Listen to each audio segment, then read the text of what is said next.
क्योंकि मतलब देखिए मजबूरी में कुछ भी हो सकता है ना, जिस्म फरोशी भी हो सकती है, मजबूरी में औरतें बहुत कुछ कर जाती हैं, तो मजबूरी में मेहनत क्यों नहीं कर सकते हम। और मुझे इसमें सुकून है, मुझे शर्मिंदगी नहीं है, मुझे पछतावा नहीं है, मैं इज़्ज़त से कमा रही हूँ। मैं कोई बंद कमरे में तो नहीं किसी के साथ जहाँ दम घुटता है। बिस्मिल्लाहिर्रहमानिर्रहीम, अस्सलामुअलैकुम। कैसे हैं आप सब लोग? मैं हूं उज़्मा। नाज़रीन, मेरे साथ आज आपको एक जोकर नज़र आ रहा है या नज़र आ रही है, ये तो हम फैसला बाद में करेंगे। मेरे साथ एक लड़की मौजूद है जो कि जोकर का रूप धारे हुए है। इन्होंने ऐसा क्यों किया जो इन्होंने ये वाला रूप धारा और ये मार्केट के अंदर आई? जी अस्सलाम वालेकुम। वालेकुम अस्सलाम।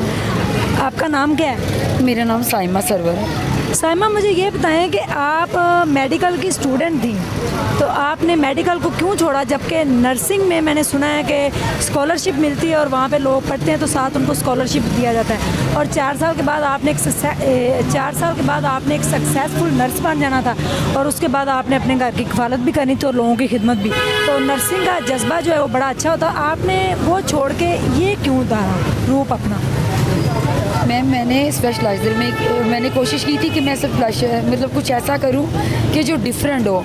मैंने 4.5 ईयर का कोर्स था BSN जनरल का, उसमें मैंने एडमिशन लिया था, और यू नो बेटर कि उसमें फ़ीसें ही जाती हैं, आपको स्कॉलरशिप उसमें नहीं अलाउ होती।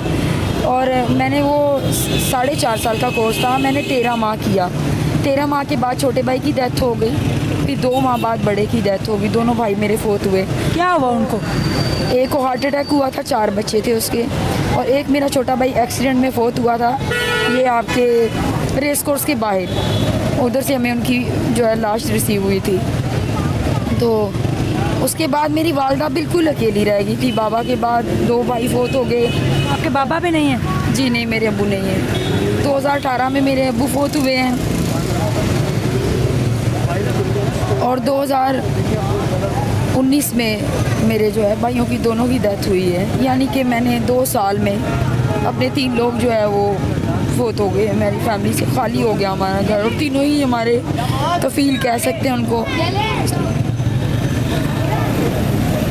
तो बस उसके बाद मैंने ना देखा कि मैंने फिर जॉब स्टार्ट कर दी कि फ़ैमिली को सपोर्ट कर सकूं। नॉर्मल बेस पे मैंने ना एक प्राइवेट जॉब स्टार्ट कर दी। वहाँ पे कुछ अच्छा एक्सपीरियंस नहीं था, मतलब गिव एंड टेक वाला था कि मतलब इस तरह से बंद कमरे में मिला जाए, या इस तरह की बातें जो मुझे ख़ुद को जेब नहीं देती बोलते हुए। तो मैंने वो जॉब 2 जगह से रिज़ाइन की। एटलीस्ट लास्ट फिर मैंने देखा कि मेरे घर के हालात डे बाय डे डाउन होते जा रहे हैं। मेरी वालदा ने फाके की हालत भी देखी, बीमारी की हालत में। हमारा पूरा मोहल्ला इस चीज़ का गवाह है। 4 दिन हमें मालिक मकान खाना देता रहा है, और मेरी वालदा की मेडिसिन नहीं होती थी। मेरी वालदा के ना ये चेस्ट के बिल्कुल बैक साइड पे, हार्ट वाली साइड पे गड़ निकला हुआ है, जिसको ऊपर से साफ़ करवाना पड़ता है, पस रिलीज़ होती है उसमें से। मैं उनका इलाज नहीं करवा सकती, लेकिन उनके लिए एंटीबायोटिक बहुत ज़रूरी है, जो मेडिसिन सपोर्ट है। तो समटाइम मेरे पास वो भी नहीं होती थी कि मैं उन्हें मेडिसिन जो है प्रोवाइड कर सकूं। आप मुझे ये बताएं कि आप किसी स्कूल में जॉब कर सकते थे, कुछ भी, ये आपने जोकर ही अपने आप को क्यों बनाया, और एक रोड के ऊपर आप आके रात को इस तरह ये चीज़ें सेल आउट करती हैं? यहाँ से आप कितने पैसे कमाती हैं, और आप जोकर ही क्यों बनी? आप स्कूल टीचर भी बन सकती थी।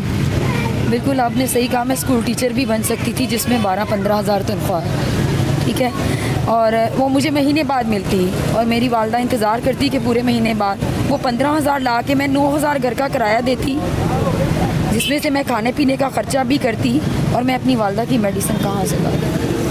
उस 15,000 में से मैं डेली अपनी वालदा की ड्रेसिंग कहाँ से करती, जो 150 की है? मैं वालदा की 350 की 2 टाइम की मेडिसिन जो है वो कहाँ से करती? तो मुझे मतलब कुछ भी नज़र नहीं आ रहा था। एक अल्लाह की ज़ात थी मेरे साथ, और मुझे मतलब मैं इसी सोच में थी कि मैं ऐसा क्या काम करूं जिसमें मेरी सेल्फ़ रिस्पेक्ट, मेरी ईगो जो है वो बच सके, अपने आप को बचा सकूं। कुछ मेरी वालदा ने मुझे बहुत अच्छा ब्रीफ किया, अल्हम्दुलिल्लाह।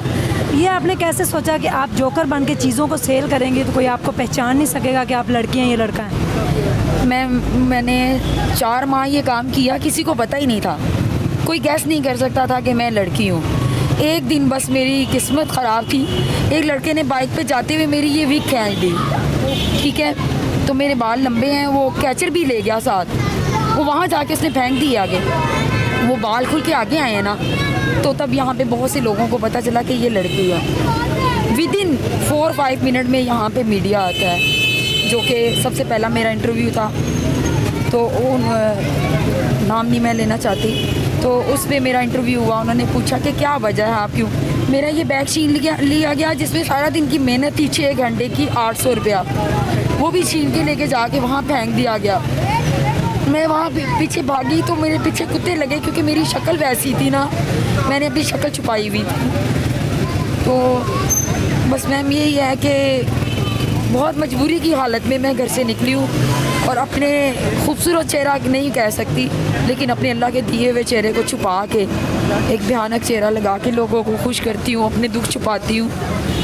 अक्सर अपने आंसू ज़मीन पे बैठी होती हूँ मैं, और मुझे इसमें सुकून है, मुझे शर्मिंदगी नहीं है, मुझे पछतावा नहीं है। मैं इज़्ज़त से कमा रही हूँ। मैं कोई बंद कमरे में तो नहीं किसी के साथ जहाँ दम घुटता है। खुला आसमान है, मेरा दम नहीं घुटता यहाँ पे, ना मोटे कपड़ों में जो है दम घुटता है, ना इस मास्क में दम घुटता है। एंड बिलीव मी, मैं आज इतनी खुशकिस्मत हूँ कि पहले मुझे बड़ा हर्ट किया गया, बहुत लोगों ने तोड़ा।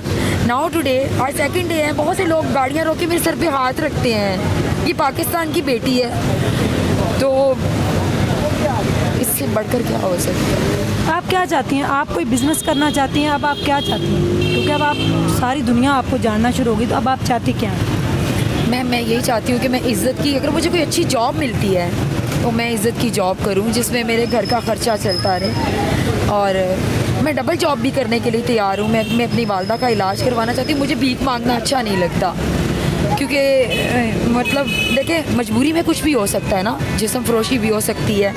मजबूरी में औरतें बहुत कुछ कर जाती हैं, तो मजबूरी में मेहनत क्यों नहीं कर सकते हम। कोई मैसेज देना चाहें इसको, मैं यही मैसेज दूंगी अपनी बहनों को भी कि आप मजबूरी में कभी भी अपनी मजबूरियों को ना बेचें, गिरवी ना रखें। आप देखिएगा, आपकी मजबूरियाँ छोटी होती जाएंगी और आपका एक कॉन्फिडेंस लेवल बढ़ता जाए। मैं फर्स्ट डे आई तो मैं इस कॉर्नर में छुप के बैठी थी। Now today I am very well. आज मेरे में कॉन्फिडेंस है। बहुत सी फैमिलियाँ मुझे जानती हैं, प्यार देती हैं, मिलती हैं मुझे। साइमा तुम्हें कुछ चाहिए तो नहीं,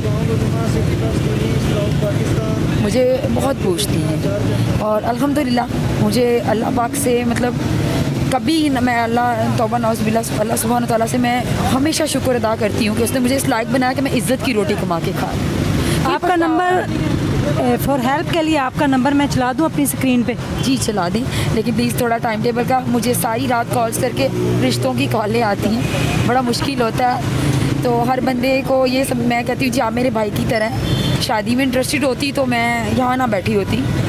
जी, इनका व्हाट्सएप का नंबर मेरी स्क्रीन पे चल रहा है। इनको रिश्ते के लिए कॉल ना कीजिएगा, इनकी अम्मी के इलाज के लिए कीजिएगा, रिक्वेस्ट है उनकी। और आप रात के टाइम अपना नंबर बंद कर दिया करें। जी ठीक हो गया, हाँ ये बेहतर है। अपना ढेर सारा ख्याल रखिएगा, दुआ में याद रखिएगा, और कुछ सीखें इनसे। कॉल कर बढ़ने से पहले, अपनी मजबूरियों को सामने रखने से पहले एक दफ़ा इनकी तरफ देखें कि अगर वो अपने आप कोई भी रूपदार हैं, अगर आपने मेहनत करनी हो तो 100 रास्ते अल्लाह आपको दिखाता है, ना कि आप कॉल गर्ल बने या आप कोई और गलत काम करें। तो आपने जब मेहनत करनी हो तो 100 रास्ते आपका इंतज़ार करते हैं। Thank you so much. अल्लाह हाफ़िज़।